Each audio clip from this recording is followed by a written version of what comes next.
Cette causerie autour du deuil est le fruit d'une belle amitié entre deux accompagnantes, Magali Lavalière, qui se dit démêleuse de nœuds dans le cerveau et éveilleuse de rêves professionnels, et moi, Dominique Duclos, qui accompagne entre autres les gens dans le processus de deuil.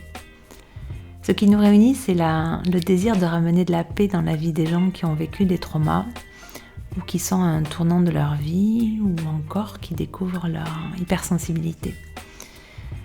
Ces podcasts sont nés d'une envie profonde de détabouiser et mettre en lumière le chemin du deuil à partir de ma propre expérience et de mon rôle d'accompagnante.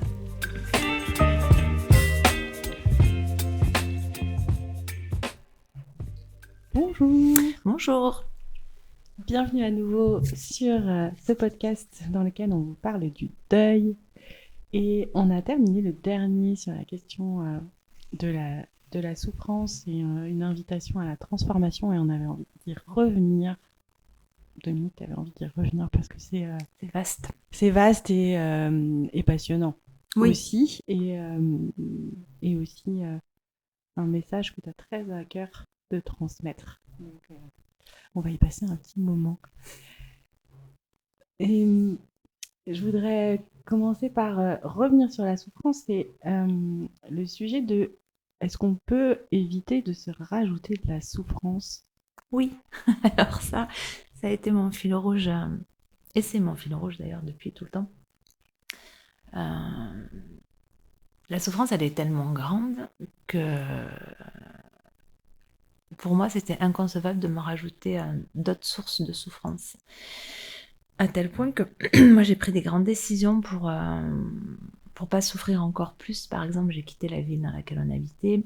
C'était pas une fuite, c'était vraiment un choix conscient où je voyais bien que tout l'extérieur me rajoutait des couches de souffrance à ce que je vivais déjà.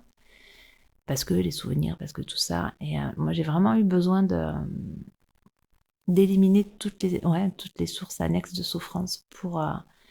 c'est bizarre de dire ça, pour me concentrer juste sur cette souffrance-là et pouvoir m'en occuper. Mais c'était rigolo, il y avait un côté très maternant avec cette souffrance, c'était en prendre soin pour qu'elle soit bien accompagnée et que je puisse m'en occuper vraiment et pas être parasitée par le reste. Donc c'est passé par ça, déménager, c'est passé par sortir de relations qui n'étaient pas équilibrées. Moi, il y a eu beaucoup ça. J'avais besoin d'authenticité, de sécurité autour de moi. Donc tout ce qui n'était pas teinté par ça sortait de ma vie. Du coup, il y a eu plein d'éléments comme ça que j'ai... Des choix, en fait. Complètement, c'était des choix très conscients et c'était très binaire. Moi, j'avais cette image de soit une croix verte si ça faisait du bien, soit une croix rouge si c'était pas bon. De toute façon, moi, j'ai été très binaire pendant un moment. C'était oui ou non, ça faisait du bien ou ça faisait pas du bien. Et ça m'a permis de faire un tri et des choix. Ouais, comme un besoin de simplifier pour que les choix soient plus simples. Oui, et puis il y a ce que tu viens de dire, c'est un joli mot. Il fallait que ça soit simple autour. Et parce que c'est tellement chaotique qu'il fallait que l'environnement soit plus léger, plus simple, pour que cette zone d'hyperturbulence soit gérable différemment, quoi. Mm-hmm. Et encore une fois, je suis consciente qu'on ne peut pas tous faire des choix, qu'il y a des gens qui ne peuvent pas partir de l'endroit où ils sont et tout. En tout cas, moi, ça a été un choix conscient et vital. Et pour le coup, je vois vraiment, maintenant que ça a été un des éléments très porteurs pour moi de changer d'environnement. Mm-hmm. Il y a la question de subir ou pas subir qui me vient parce que tu me parles de choix beaucoup et que pour moi, en fait, il y a un lien entre faire des choix et subir. Oui, alors moi je suis partie, voilà, ça a été ma façon de faire. Après, toujours pareil, chacun, je dis pas que c'est la bonne, en tout cas c'est celle qui a marché pour moi. C'est que tout ce que je traversais, je faisais le choix de m'en servir comme, je disais que c'était des trampolines pour aller plus vers moi et pour m'alléger toujours pareil, de tout ce qui avait plus lieu d'être. Donc c'était cette histoire de pelote de laine, toujours pareil, dès qu'il y a quelque chose qui remontait, je l'accompagnais et j'allais voir plus en profondeur à quoi ça faisait écho dans d'autres situations dans ma vie, dans d'autres expériences. Et c'est fatigant de faire ça, je le conçois. Mais par contre, c'était vraiment un choix de dire de toute façon, j'ai pas d'autre. C'est là. Je peux pas faire différemment. Et quelque chose qui s'imposait quand même. ça s'impose parce que tout ce qu'on traverse quand on perd quelqu'un, c'est là en fait. On peut pas. Mais pour autant, ça s'impose. Mais dans ce que tu racontes, Mais on n'a pas l'impression que tu subissais. Non, parce que c'était là et j'avais le choix de soit subir, soit d'en faire quelque chose ou de m'en servir. Il y avait vraiment cette notion de trampoline. C'était vraiment comme si ça me montrait quelque chose que je pouvais aller libérer ou transformer en moi. Et j'ai vraiment fait ça tout le temps. De transformer. C'est comme s'il y avait... Oui, il y avait cette notion de ne pas subir. En fait, je reprenais le pouvoir tout le temps sur moi. C'est que je voyais tout le temps ça comme une évolution potentielle. Ouais. Tu disais une invitation à te transformer et donc aussi une invitation à t'aimer toi. Hein. Oui, ça a été. Je sais pas pourquoi ça a fait ça. Moi, au début, le message de mon fils, c'était vraiment ça. C'est une invitation. Après, tu la prends ou tu la prends pas. Il y a toujours cette question de choix. Moi, j'ai choisi. J'ai pris le pari de me dire que c'était possible. En fait, il y avait une espèce de foi à l'intérieur de moi qui me disait que oui, c'était possible. Et bon, je ne trouvais pas ça du tout logique et pas du tout intellectuellement pas concevable, hein, pour le coup, il faut quand même le dire.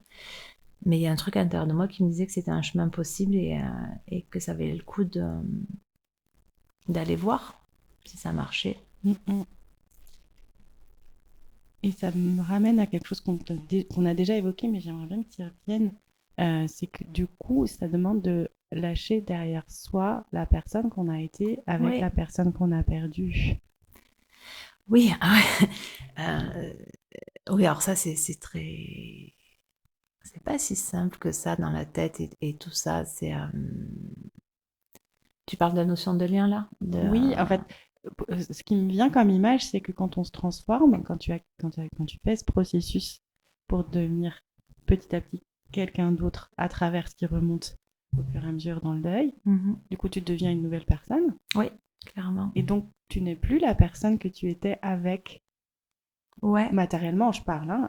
Hein, quand il était encore là dans la matière, tu n'es plus cette même personne. Et donc, quelque part, tu dois lâcher ton toi passé qui a vécu avec la personne. Est-ce que ça, c'est quelque chose qui résonne quand je te dis ça ou... Alors, je sais pas, je n'ai jamais posé trop cette question-là, en fait, parce que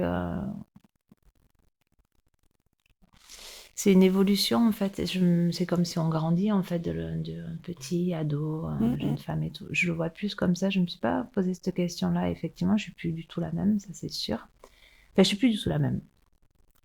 Mon essence est exactement la même, sauf qu'il y a tout ce qui l'encombrait qui est parti. Donc, c'est un... Enfin, je te pose cette question parce que je pense qu'il y a des personnes qui se figent un peu, en fait, pour garder ce truc de... comme elle, pour rester en lien de manière un peu virtuelle ou illusoire avec la personne qui est partie.